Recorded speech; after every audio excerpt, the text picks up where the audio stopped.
Big boss season 7 Malayalam. എന്താണ് ഇവിടെ നടക്കുന്നത്? PR വർക്കുകൾ. അപ്പോൾ സാധാരണക്കാരായ ആൾക്കാർ, വോട്ട് ചെയ്യുന്ന ആൾക്കാർ വിഡ്ഢികളാണ്. എന്തിനാണ് വോട്ട് ചെയ്യുന്നത്? മോഹൻലാൽ തന്നെ സമ്മതിച്ചിട്ടുണ്ട് PR വർക്ക് ഇതിലുണ്ടെന്ന് അദ്ദേഹത്തിൻ്റെ വീക്കെൻഡ് എപ്പിസോഡിൽ. അപ്പോൾ അതിൻ്റെ അർത്ഥം PRകളല്ലേ ഇത് നിയന്ത്രിക്കുന്നത്? സാധാരണ ജനങ്ങളാണോ?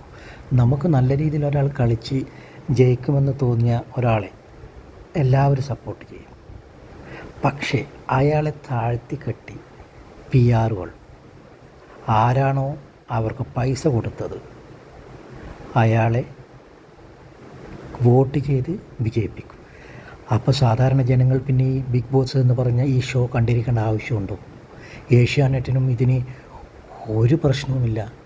PRകൾ ഉള്ളതുകൊണ്ട് അവർ ആസ്വദിക്കുകയാണ് PR ഫൈറ്റുകൾ പുറത്ത് ഉള്ളത് നോക്കി വെച്ച്. കാരണം അവർക്ക് ആകെ വേണ്ടത് അവരുടെ റേറ്റിംഗ് ആണ്. അത് കിട്ടിക്കൊണ്ടിരിക്കുന്നുണ്ട്. പിന്നെ ഇവർ രണ്ടുപേരും കൂടി ചേരുന്നത് PRകളും ഏഷ്യാനെറ്റ് അതുപോലെയുള്ള മാധ്യമങ്ങൾ സാധാരണ ജനങ്ങളെ വിഡ്ഢികളാക്കുകയാണ്. നമ്മളിത് കാണാണ്ടിരുന്നു കഴിഞ്ഞാൽ പോരെ? എന്നെപ്പോലെ ചിന്തിക്കുന്ന നിങ്ങൾ ഓരോരുത്തരും ഈ ഷോ അങ്ങ് ബഹിഷ്കരിക്കുക. അതോടുകൂടി അവർക്ക് നല്ല രീതിയിൽ ഇത് മുന്നോട്ട് കൊണ്ടുപോകാൻ പറ്റും.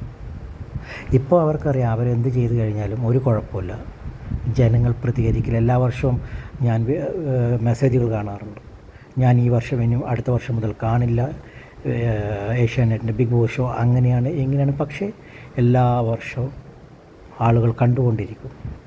അതിനനുസരിച്ച് PRകൾ പുതിയ PRകൾ ഉദയം ചെയ്തുകൊണ്ടിരിക്കും.